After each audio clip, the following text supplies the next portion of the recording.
राशिद मिन्हास।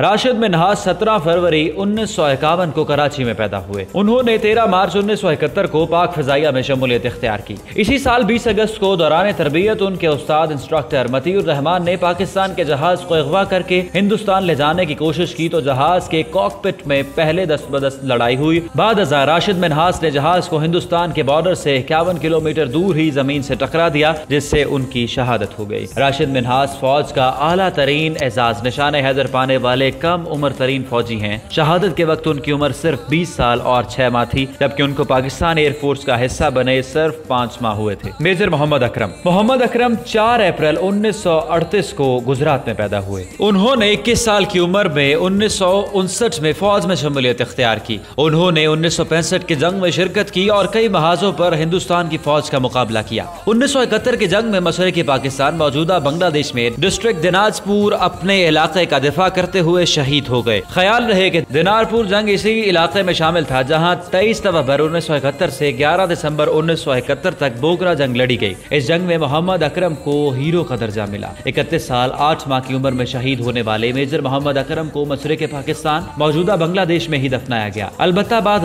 उनके आबाई इलाके जहलम में यादगार तामीर की गई।